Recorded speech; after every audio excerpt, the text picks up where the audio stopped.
Friends, तो आप सबके अब पहला टॉपिक एटॉमिक स्ट्रक्चर का क्विक रिवीजन हो गया और आज जो अपन क्विक रिवीजन लेके आए हैं वो है कोऑर्डिनेशन कंपाउंड का। कोऑर्डिनेशन कंपाउंड का क्विक रिवीजन है। 12th की जो बुक्स है वो मैं फटाफट आपको बताता चल रहा हूं कि वो बुक्स क्या कहना चाह रही है। मैं भी आपका ज्यादा टाइम नहीं लूंगा, बस इतना ही कहूंगा कि अगर आपको क्लासेस पसंद आती है तो आप ज्यादा से ज्यादा लाइक करें और ज्यादा से ज्यादा शेयर करें। तो कोऑर्डिनेशन कंपाउंड में सबसे पहली जो चीज है, जो सबसे पहला जो टॉपिक इसके अंदर आता है वो आता है योगात्मक यौगिक। योगात्मक यौगिक, देखो नाम से ही पता चल रहा है कि हम दो या दो से अधिक यौगिकों को एक निश्चित अनुपात में मिलाएंगे। दो या दो से अधिक यौगिकों को हम एक निश्चित अनुपात में, मतलब दो या दो से अधिक यौगिकों का सॉल्यूशन एक निश्चित अनुपात में मिलाया जाएगा, फिर उनका वाष्पन किया जाएगा और उसके बाद आपको क्रिस्टलीय यौगिक प्राप्त होंगे। उन्हीं यौगिकों को हम क्या कहते हैं? योगात्मक यौगिक कहते हैं। नाम से पता चल रहा है दो या दो से अधिक यौगिकों के सॉल्यूशंस को एक निश्चित अनुपात में मिलाकर उनका क्रिस्टलीकरण किया जाएगा, क्रिस्टल बनेंगे, वो आपके योगात्मक यौगिक है। पहला क्वेश्चन यहां पर यह पूछा जाता है, एक्चुअल में ये योगात्मक यौगिक दो तरह के होते हैं। एक आप सबने सुना होगा द्विक लवण, एक योगात्मक यौगिक का टाइप तो होता है डबल सॉल्ट, और दूसरे योगात्मक यौगिक हमारे कौन से होते हैं जिन्हें आप कहते हो संकुल यौगिक।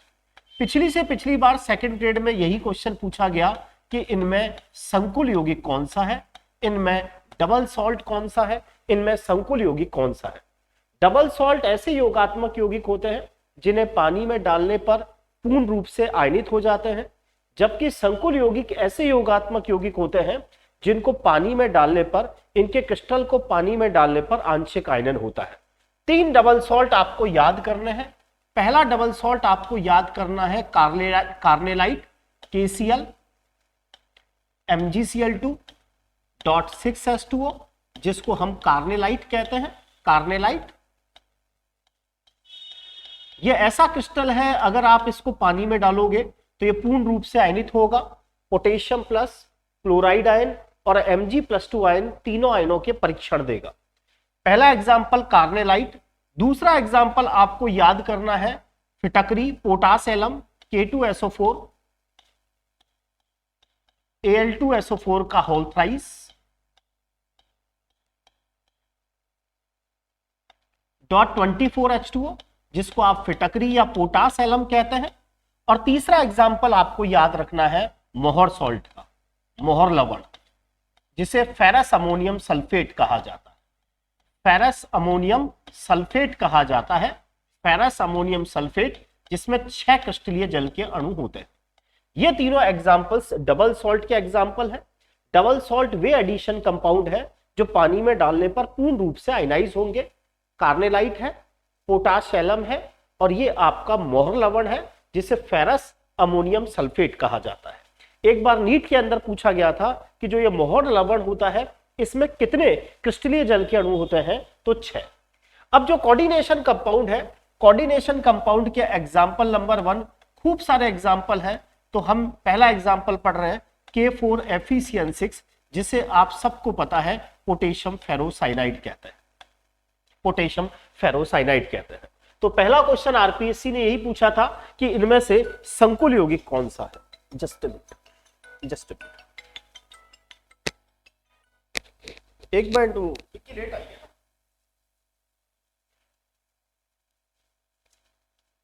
सॉरी, एक बार यही क्वेश्चन पूछा गया कि साहब इनमें कोऑर्डिनेशन कंपाउंड कौन सा है। 3 डबल सॉल्ट के एग्जाम्पल थे, एक कोऑर्डिनेशन कंपाउंड का एग्जाम्पल था। कोऑर्डिनेशन कंपाउंड की पहचान ये होती है कि ये ब्रैकेट्स के अंदर लिखे रहते हैं। जैसे पोटेशियम फेरोसाइनाइड है, इस पोटेशियम फेरोसाइनाइड का अगर पानी में डाला जाए पोटेशियम फेरोसाइनाइड को अगर आप पानी में डालें तो कुल मिलाकर ये आपको 5 आयन देगा। जो ब्रैकेट के बाहर लिखे रहते हैं ये आयनन क्षेत्र होता है, ये तो पूर्ण रूप से आयनित हो जाते हैं। जैसे 4 पोटेशियम तो आयनित हो जाएंगे K4K+।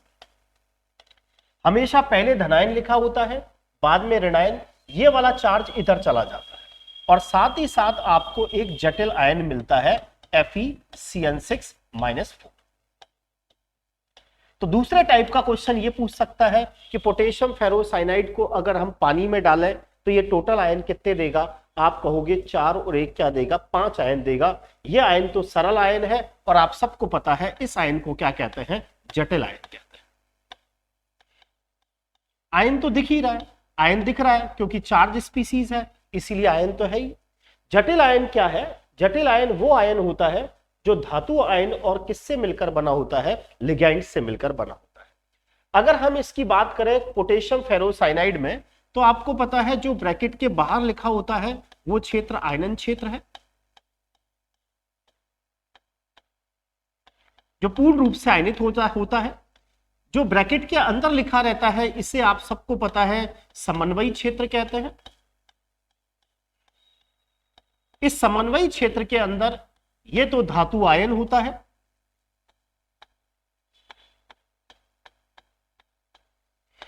और इस धातु आयन का काम होता है खाली कक्षक उपलब्ध कराना। इस धातु आयन का काम होता है रिक्त कक्षक उपलब्ध कराना। और जो दूसरी चीज इसके साथ लिखी हुई है Cn-, इसे हम लिगैंड कहते हैं। ये लुईस क्षार होते हैं। लुईस क्षार, जबकि धातु आयन काम करते हैं लुईस अम्ल का। लुईस अम्ल वो होते हैं जो लॉन पेयर को ग्रहण करते हैं, और लुईस क्षार वो होते हैं जो लॉन पेयर दाता होते हैं। यहां लिगैंड लुईस क्षार है, धातु आयन लुईस अम्ल है। लुईस क्षार और लुईस अम्ल के बीच में उपसहसंयोजक बंध बनता है। धातु आयन और लिगैंड के बीच में कोऑर्डिनेट बॉन्ड बनता है। धातु आयन लॉन पेयर्स को ग्रहण करता है, लिगैंड्स लॉन पेयर को देते हैं। इनके बीच में कोऑर्डिनेट बॉन्ड बनता है, इसीलिए ये यौगिक क्या कहलाते हैं? संकुल यौगिक कहलाते हैं।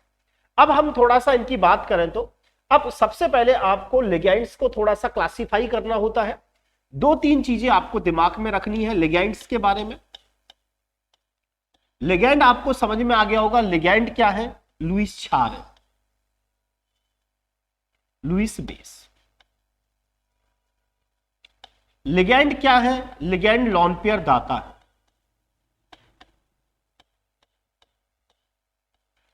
अब लिगैंड्स के एग्जांपल्स की बात करें तो सबसे पहले आपको ध्यान रखना है एक दंती लिगैंड। एक दंती लिगैंड वो लिगैंड होते हैं जिनमें केवल एक डोनर साइट होती है, जैसे एमीन। एमीन में आपको पता है लॉन पेयर केवल नाइट्रोजन पर मिलेंगे, तो डोनर साइट केवल नाइट्रोजन है, इसीलिए इसको एक दंती लिगैंड एमीन कहते हैं। H2O आप सबको पता है इसमें डोनर साइट केवल ऑक्सीजन है, इसीलिए इसको एक दंती लिगैंड कहेंगे। फ्लोरिडो, क्लोरिडो, ब्रोमीडो, हाइड्रोक्सो, ये काफी सारे, ये सारे के सारे जनरली मोनोडेंटेड लिगैंड के एग्जाम्पल है। बाइडेंटेड लिगैंड में आपको 2 एग्जाम्पल याद करने होते हैं। द्विदंती लिगैंड का मतलब यह है कि इसमें 2 डोनर साइट होंगी, मतलब ये 2 तरफ से लॉन पेयर देगा। द्विदंती लिगैंड्स के अंदर एक एग्जाम्पल तो आपको याद रखना होता है एथिलीन डाइएमीन। ये एथिलीन है, इसके साथ 2 एमीन जुड़ गया, तो आप सबको पता है इसे एथिलीन डाइएमीन कहेंगे। इस तरीके से एक धातु आयन को ये देगा, एक धातु आयन को लॉन पेयर ये देगा, एथिलीन डाइएमीन बोलते हैं। और एक एग्जाम्पल आप सबको पता है ऑक्सिलेटो याद करना पड़ता है, C2O4-2, जिसे आप सब ऑक्सिलेटो कहते हैं। इस तरह से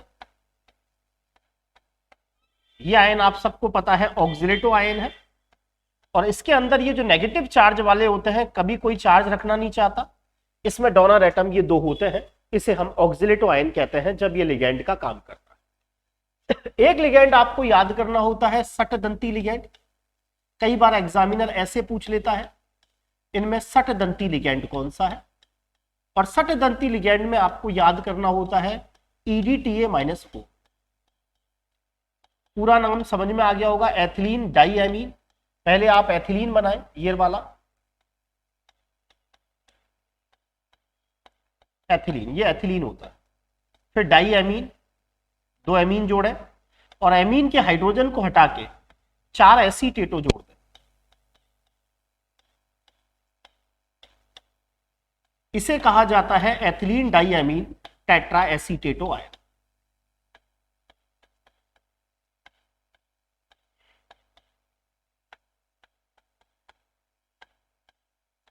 और इसके अंदर 6 डोनर होते हैं, 4 तो ये ऑक्सीजन और 2 नाइट्रोजन, और ऐसा ligand EDTA -4 ethylene diamine tetra acetato ion सटदंतिक लिगेंड। उम्मीद करता हूं ये चीज समझ में आई होगी। इतना सा बताया है। डबल सॉल्ट ये संकुल यौगिक जटिल आयन देंगे, ये क्षेत्र आयनन क्षेत्र, ये क्षेत्र समन्वय क्षेत्र। धातु आयन लॉन पेयर लेगा, लिगेंड लॉन पेयर देगा, लिगेंड लुईस क्षार है, लिगेंड मोनोडेंटेट भी होते हैं, बाइडेंटेट भी होते हैं और हेक्साडेंटेट भी होते हैं। अब पहला क्वेश्चन दूसरे टाइप से क्वेश्चन एग्जामिनर ऐसे बनाता है, आपको कहा K3 Cr C2O4 whole thrice. अब यहां पर दो तरह से एग्जामिनर क्वेश्चन पूछेगा। एक तो आपसे पूछेगा कि इस क्रोमियम पर ऑक्सीकरण अंक कितना है, और दूसरा आपसे यहां पर यह क्वेश्चन पूछेगा कि जो ये क्रोमियम पर जो ऑक्सीकरण, मान लो यहां क्रोमियम +3 आया, तो उसका कोऑर्डिनेशन नंबर कितना है, उसकी समन्वयी संख्या कितनी है। ये जो समन्वयी क्षेत्र होता है, इसमें धातु आयन और लिगैंड के बीच में कुल मिलाकर जितने उपसहसंयोजक बंध बनते हैं वो धातु आयन की समन्वयी संख्या कहलाती है। ये क्वेश्चन मुझसे स्टूडेंट्स कई बार पूछते हैं कि सर कोऑर्डिनेशन नंबर क्या है। कोऑर्डिनेट एरिया में, समन्वयी क्षेत्र में धातु आयन और लिगैंड के बीच में कुल मिलाकर जितने उपसहसंयोजक बंध बनते हैं वो धातु आयन की यहां समन्वयी संख्या होती है। अब जैसे मुझे इस क्रोमियम पर ऑक्सीडेशन नंबर निकालना है, तो अभी भी बताया ये चार्ज इधर चला जाएगा, तो आप ऐसे लिख लोगे Cr C2O4 होल थ्राइस और -3। अब आपको पता है ऑक्सीकरण क्रोमियम पर निकालना है X। अभी अभी बताया था एक ऑक्सीलेटो पर चार्ज होता है -2, तो 3 ऑक्सीलेटो पर हुआ -6 और बीज गणितीय योग हुआ -3। पक्षांतरण करोगे तो x बराबर +3, तो यहां क्रोमियम पर ऑक्सीडेशन नंबर कितना आएगा, +3 आएगा। उम्मीद करता हूं ये वाली चीज आपके समझ में आ गई। जैसे एक एग्जांपल और जैसे मैं कहूं, मान लो कहीं ऐसे लिखा हुआ है कोबाल्ट 4 एमीन 2 Cl2 और चार्ज लगा हुआ है प्लस।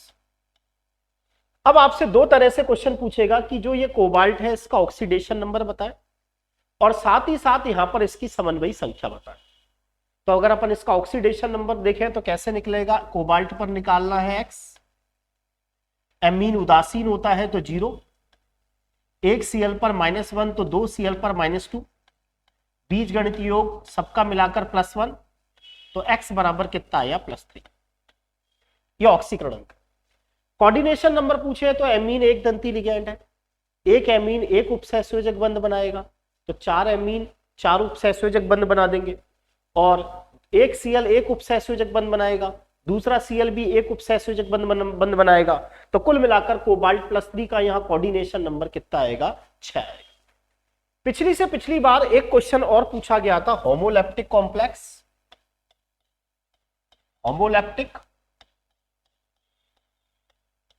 होमोलैप्टिक का मतलब जिसमें एक ही प्रकार के लिगैंड हो, जैसे यहां तीनों ऑक्सीलेटो लिगैंड एक जैसे हैं, इसीलिए इसे कहोगे होमोलैप्टिक संकुल। हेट्रो मतलब अलग अलग प्रकार के, होमो होता है एक जैसा और हेट्रो होता है अलग अलग प्रकार।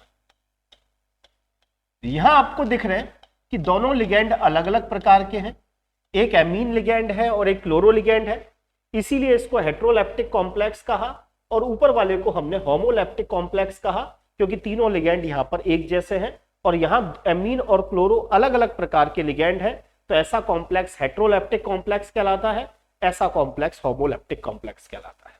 उम्मीद करता हूं कि ये जो मैंने अभी आपको यहां तक पढ़ाया वो सब आपके समझ में आया होगा। फटाफट एक बार मैं वापस रिवाइज कर देता हूं, 2 मिनट लगेगी। हमने सबसे पहले यही पढ़ा है कि एडिशन कंपाउंड दो तरह के होते हैं, एक को हम डबल सॉल्ट कहते हैं, एक को कॉम्प्लेक्स कंपाउंड कहते हैं। ये कार्नेलाइट है, फिटकरी में 4 जल के अणु है, मोहर लवण में 6 जल के अणु है। ये फेरस अमोनियम सल्फेट है, ये कार्नेलाइट है, ये पोटेशियम एल्युमिनियम सल्फेट है। ये तीनों डबल सॉल्ट है। ये हमारा कोऑर्डिनेशन कंपाउंड है। पहचान ये होगी, ब्रैकेट में लिखा होगा, पूर्ण रूप से आयनित नहीं होगा, आंशिक आयनन होगा, 4 पोटेशियम मिलेंगे, एक जटिल आयन मिलेगा, पानी में डालने पर कुल 5 आयन मिलेंगे। ये आयनन क्षेत्र होता है। ब्रैकेट वाला क्षेत्र समन्वयी क्षेत्र है। ब्रैकेट में ये धातु आयन है, ये लिगैंड है।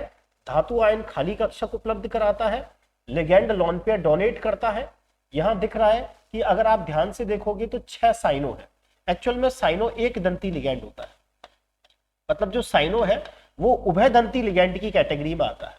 उभय दंती लिगैंड की कैटेगरी का मतलब ये होता है कि इसमें 2 डोनर साइट होती है, लेकिन एक बार में एक ही देता है। तो साइनो यहाँ एक दंती लिगैंड है, तो 6 साइनो हुए, तो यहाँ कोऑर्डिनेशन नंबर कितना है, 6 है। तो इस Fe को 6 खाली कक्षक उपलब्ध कराने पड़ेंगे वर्नर थ्योरी के अकॉर्डिंग। और समझ में आ गया होगा ये वाली चीज। फिर मैंने लिगैंड को क्लासीफाई कर दिया। ये मोनोडेंटेड है। बाइडेंटेड में 2 याद रखेंगे, एथिलीन डाइएमीन और ऑक्सिलेटो। सटदंतुक में 1 याद करेंगे, ethylene diamine tetra acetato ion. फिर आपको मैंने कहा ऑक्सीडेशन नंबर निकालना हो, ये इधर चला जाएगा, -3 निकाल लोगे इजीली। और ऑक्सिलेटो बाइडेंटेड लिगैंड है, तो 3 दूनी 6, कोऑर्डिनेशन नंबर 6। लिगैंड एक जैसे हो तो होमोलैप्टिक कहते हैं, अलग अलग प्रकार के हो तो हेट्रोलैप्टिक कहते हैं। यहाँ 4 और 2 6, इसीलिए यहाँ भी क्या जो कोऑर्डिनेशन नंबर आया वो कितना आया, 6 आया। उम्मीद करता हूं ये वाली जो यहां तक की क्लास होगी वो आपको अच्छे से समझ में आई होगी। फिर हम आगे बात करते हैं वर्नर थ्योरी की। वर्नर थ्योरी पे क्वेश्चन आता है।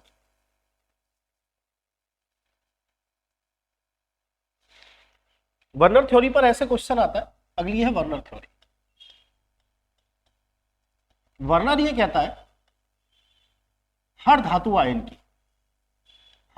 आयन की कोऑर्डिनेशन नंबर निश्चित होता है। हर धातु आयन का कोऑर्डिनेशन नंबर निश्चित होता है।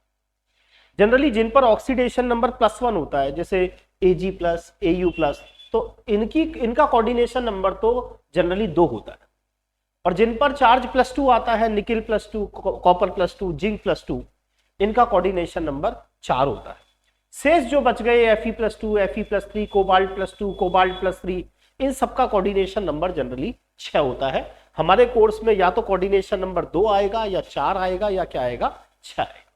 अब जैसे वर्नर थ्योरी ये कहती है कि जनरली मैं क्वेश्चन बेस पे बात करता हूं। जैसे ऐसे क्वेश्चन आएगा COCl3.4NH3, इस तरीके से आपको एक कोऑर्डिनेशन कंपाउंड संकुल यौगिक का सूत्र दे दिया जाएगा। वो ये कहेगा कि इसका 1 मोल है, और वो बाकायदा कहेगा कि जब मैं इसके अंदर AgNO3 मिलाता हूं तो मुझे केवल AgCl का 1 मोल प्राप्त होता है। AgCl का मुझे कितना मोल प्राप्त होता है, 1 मोल।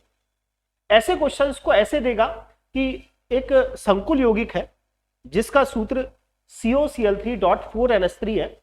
इसमें हम अगर AgNO3 डालते हैं तो हमें केवल AgCl का 1 ही मोल प्राप्त होता है। तो इस संकुल का सूत्र क्या होगा? तो सबसे पहले आप ये देख लें कि अमोनिया पर तो चार्ज 0 होता है, 3Cl पर -3, तो ऑटोमेटिक इस कोबाल्ट पर +3 होगा, क्योंकि ये कंपाउंड उदासीन है। जितना नेगेटिव चार्ज होगा उतना ही पॉजिटिव। तो जो कोबाल्ट है +3, इसका जो कोऑर्डिनेशन नंबर होता है वो सामान्यतः 6 होता है। 6 कैसे सेट करेंगे? हम ऐसे सेट करेंगे, कोबाल्ट के साथ ये जो 4 एमीन है इनको तो अंदर डाल देंगे, और साथ में 2 Cl अंदर ले लेंगे। 4 और 2 6, बाहर 1 Cl रहेगा। अब आपको पता है ये वाला जो क्षेत्र है ये तो समन्वयी क्षेत्र है, ये तो आपको आयन देगा नहीं, लेकिन क्लोराइड आयन आपको 1 Cl- देगा।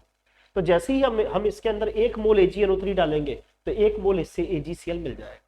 तो इसका मतलब इस संकुल यौगिक का सूत्र ये है। अब यहां पूछ लेगा कि जो ये कोबाल्ट +3 है इसकी सेकेंडरी वैलेंसी कितनी है? तो जो इसका कोऑर्डिनेशन नंबर दिख रहा है 4 और 2 6, वही इसकी क्या है, सेकेंडरी वैलेंसी है। जैसे एक एग्जांपल और मैं NCERT की बुक का देता हूं आपको, PtCl2.2NH3 ऐसा लिखा, और वो कहता है कि जब हम इसमें AgNO3 डालते हैं तो हमें कोई AgCl नहीं मिलता, 0 AgCl। तो इसका मतलब मुझे बाहर एक भी क्लोराइड नहीं रखना। अब यहां देखो एमीन पर तो चार्ज 0, 2Cl पर -2, और प्लेटिनम पर चार्ज ऑलवेज +2 होता है, और प्लेटिनम +2 का कोऑर्डिनेशन नंबर अभी भी बताया 4 रहेगा। 4 कैसे सेट करोगे, आपको पता है ब्रैकेट लगाओगे, प्लेटिनम मेटल लिखोगे, 2 तो एमीन अंदर आएंगे तो 2 उपसहसंयोजक बंद तो ये हो गए, और 2Cl अंदर आ जाएंगे, 2 ये हो गए। तो यहाँ प्लेटिनम +2 का कोऑर्डिनेशन नंबर 2 और 2 कितना है 4, तो जो इसका कोऑर्डिनेशन नंबर है वही इसकी यहाँ पर क्या है सेकेंडरी बैलेंस। जैसे और देखें एक दो एग्जांपल और मैं बताऊं आपको, अपन ले लेते हैं। जैसे अपन ने लिया COCl3.5NH3, एक संकुल यौगिक जिसका सूत्र है, इसमें अगर मैं AgNO3 डालता हूं तो मुझे 2 मोल AgCl के मिलते हैं। तो 2 मोल AgCl के मिलने का मतलब यह है कि जो आयनन क्षेत्र है उसमें मुझे 2 क्लोराइड बाहर लगाना है। तो कोबाल्ट 5 एमीन अंदर ले लूंगा, 1 Cl अंदर ले लूंगा, और बाहर 2 Cl बाहर। आ गया होगा समझ में? दिख रहा है यहां कोबाल्ट +3 है, और कोबाल्ट +3 का कोऑर्डिनेशन नंबर मुझे कितना सेट करना होता है 6। अब पूछेगा इसकी सेकेंडरी बैलेंसी कितनी है, तो मैं उम्मीद करता हूं आप इजीली इसका आंसर दे देंगे क्या है। चले नेक्स्ट जो अगला क्वेश्चन आता है वो इसके IUPAC नेम पर आता है। तो इनके मैं एक एक एग्जांपल्स आपको बता देता हूं 12th की बुक के, जिससे आपको समझ में आ जाएंगे क्या करना है। जैसे हमसे पूछा गया था K2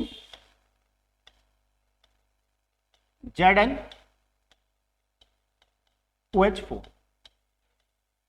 ये वाला क्वेश्चन आपसे सेकंड ग्रेड में पूछा गया था। सॉरी, ये वाला क्वेश्चन आपसे सेकंड ग्रेड में पूछा गया था कि इस संकुल का आपको IUPAC नेम बताना था। हमेशा पहले धनायन लिखा होता है, बाद में ऋणायन लिखा होता है। जब ऋणायन होता है, संकुल वाला पार्ट ऋणायन होता है, तो धातु आयन के नाम के अंत में आपको 8 लगाना होता है। यानी जब भी आप ये इसका नाम बोलोगे तो जिंक नहीं जिंकेट बोलोगे। अब आपको थोड़ा बहुत सबको आइडिया होना चाहिए, क्योंकि ये क्लासेस तभी सक्सेस होंगी जब आपको थोड़ा बहुत आइडिया हो। अब मुझे इसका IUPAC नेम बनाना है। तो जो सरल आयन होता है, जो आयनन क्षेत्र में जो आयन होता है, उसकी संख्या का कभी उल्लेख नहीं करते। यहां आप सिंपल बोलोगे पोटेशियम, मतलब डाई पोटेशियम नहीं बोलोगे, सिंपल पोटेशियम बोलोगे। समन्वयी क्षेत्र में जब भी आपको नाम देना होता है तो सबसे पहले लिगैंड्स को बोलते हैं। OH- जब लिगैंड का काम करता है तो इसको हाइड्रोक्सो बोला जाता है, और यहां 4 है तो आप कहोगे टेट्रा हाइड्रोक्सो।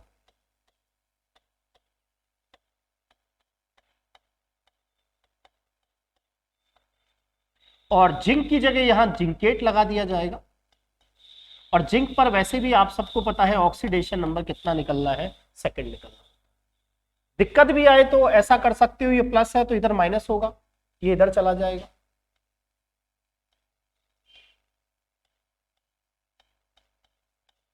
अगर ऑक्सीडेशन नंबर में दिक्कत आ रही हो, जिंक पर निकालना है x, OH पर -1 तो -4, बीज गणित योग -2, x बराबर प्लस।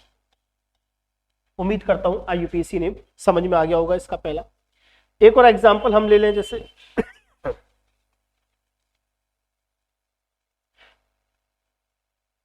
राजस्थान बोर्ड की बुक की ले लें। CR के साथ राजस्थान बोर्ड की बुक में 3 एमीन, 3 एक्वा, और साथ में जो पहले लिखा होता है उसका नाम पहले बोलना होता है। अब ये आपका धनायन हो गया और ये ऋणायन हो गया। संकुल वाला पार्ट जब ऋणायन होता है तभी धातु आयन के नाम के अंत में 8 लगता है, वरना सिंपल धातु का नाम बोलते हैं। इसके अंदर जब आप नाम बोलोगे तो आपको पता है सबसे पहले लिगैंड्स को बोलना है। यहां जैसे मैं आपसे पूछ भी लूं कि क्रोमियम +3 की सेकेंडरी बैलेंसी कितनी है, सेकेंडरी बैलेंसी का मतलब कोऑर्डिनेशन नंबर से है कि जो क्रोमियम +3 है इसका कोऑर्डिनेशन नंबर कितना है, तो आप कह दोगे 3 और 3 6 कोऑर्डिनेशन नंबर है, वही इसकी सेकेंडरी बैलेंसी। नाम जब बोलोगे तो इंग्लिश अल्फाबेट में बोलोगे, ये एमीन है, ये एक्वा है। एमीन पहले बोला हमने, तो हम बोलेंगे क्या बोलेंगे, 3 एमीन है तो बोलोगे try amine, try aqua, chromium. Oxidation number यहां 3rd आएगा और बाद में आप क्लोराइड लगा दोगे। तो उम्मीद करता हूं नाम समझ में आ गया होगा, try amine, try aqua, chromium, chromate नहीं, अगर ये ऋणायन होता तो बोलते, ये तो धनायन है। Try amine, try aqua, chromium, जब भी क्रोमियम धातु बोलोगे उसके ब्रैकेट में ऑक्सीडेशन नंबर 3, बाद में क्लोराइड। उम्मीद करता हूं समझ में आ गया होगा, बता देता हूं एक बार और। इसका नाम होगा ट्राई एमीन,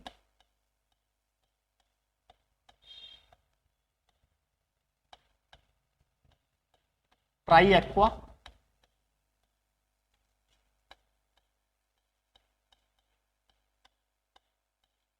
क्रोमियम 3, कभी भी ऋणायन, सरल ऋणायन की संख्या का उल्लेख नहीं करते, क्लोराइड। उम्मीद करता हूं समझ में आ गया होगा। अब ऑक्सीडेशन नंबर वगैरह तो आपको थोड़े बहुत आइडिया होना चाहिए। एक राजस्थान बोर्ड की बुक में और एग्जांपल है, वो भी हम देख लेते हैं। यहां इस वाले कॉम्प्लेक्स में धनायन भी जटिल है और ऋणायन भी जटिल है। आपके लेवल पर तो आपको देखते ही समझ में आ रहा है। यहां जो एजी है इसका कोऑर्डिनेशन नंबर 2 और यहां भी एजी का कोऑर्डिनेशन नंबर 2। आपके कोर्स के हिसाब में क्या होता है कि वैसे एक्चुअल में क्या करते हैं, ये तो दिख रहा है ये तो धनायन है और ये ऋणायन है, तो इसका नाम तो होगा डाई एमीन सिल्वर, अभी ऑक्सीडेशन नंबर बता दूंगा। और इसका नाम होगा डाई साइनो अर्जेंटेट, जो भी ऑक्सीडेशन नंबर है वो लिखेंगे।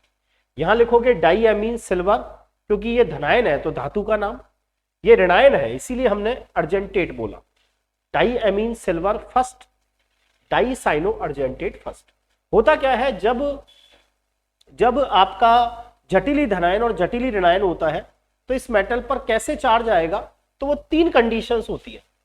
या तो जटिल धनायन होगा और जटिली ऋणायन होगा, पहला केस तो आपका तो इसी से सॉल्व हो जाएगा।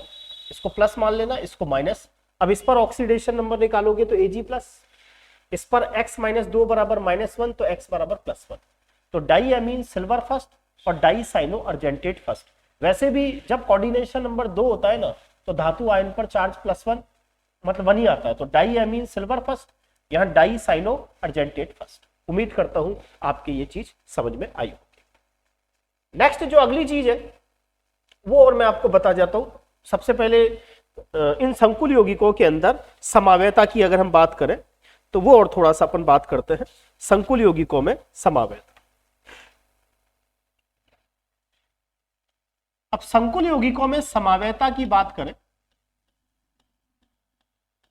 समावयता तो आप सबको पता है 2 तरह की समावयता होती है। एक होती है संरचनात्मक समावयता।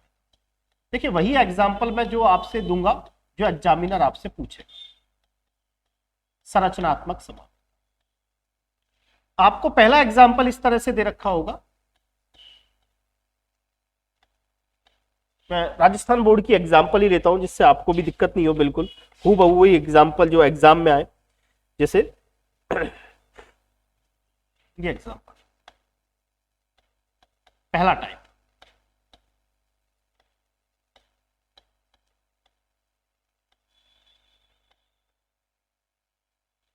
आपको इस तरीके से एग्जाम्पल दे रखा हो।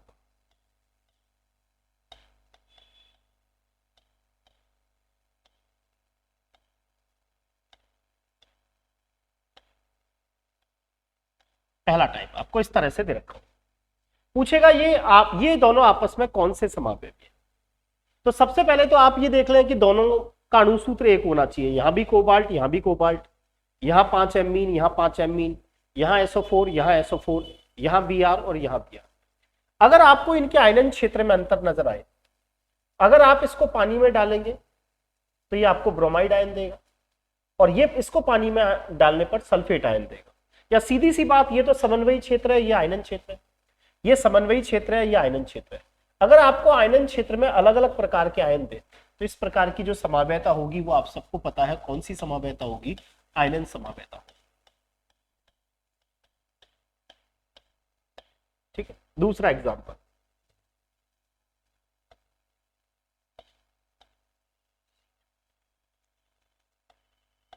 आपको इस तरह से लिखा हुआ मिलेगा।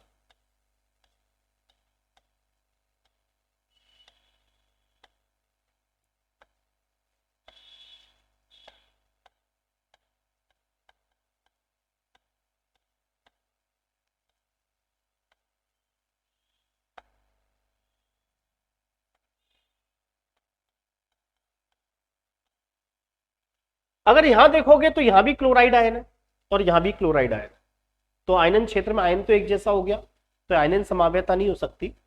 यहां 6 जल के अणु लिगैंड का काम कर रहे हैं, यहां 5 जल के अणु लिगैंड का काम कर रहे हैं। अगर जल के अणु भिन्न भिन्न संख्या में लिगैंड का काम करें तो आप सबको पता है उस समावेता को हम क्या कहते हैं, हाइड्रेट। हाइड्रेट यानी जल के कारण उत्पन्न समावेता।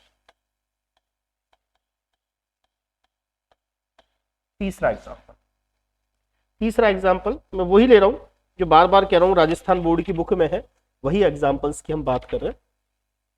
तीसरा एग्जाम्पल्स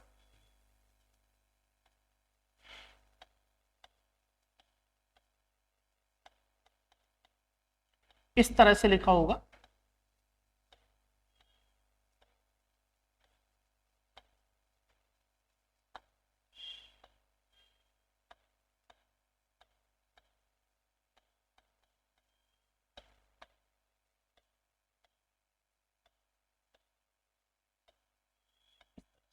इस तरह से लिखा हो। सबसे पहले देखा यहां भी क्लोराइड आयन और यहां भी क्लोराइड आयन, तो आयनन समावेता तो है नहीं, जल के अणु कहीं भी नहीं है, हूबहू ऐसा कि ऐसा यहां है, ऐसा कि ऐसा यहां है। बस फर्क यह है कि यहाँ NO2 माइनस है, यहाँ ONO माइनस है। NO2 माइनस और ONO माइनस आप सबको पता होगा ये उभयदंती लिगैंड है, और उभयदंती लिगैंड के कारण जो समावेता उत्पन्न होती है उसे बंधन समावेता कहते हैं। उसे हम कौन सी समावेता कहते हैं, बंधन समावेता। समझ में आ गया होगा। अगला एग्जाम्पल,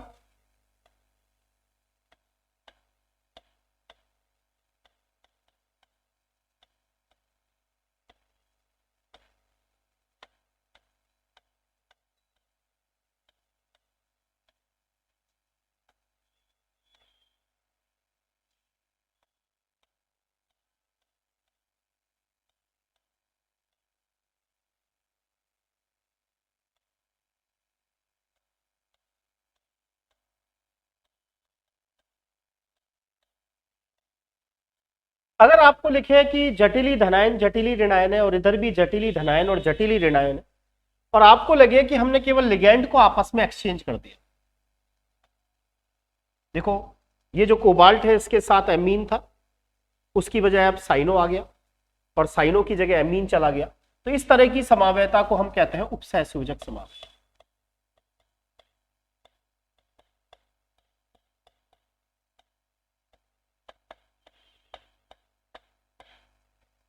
वापिस समझ लें,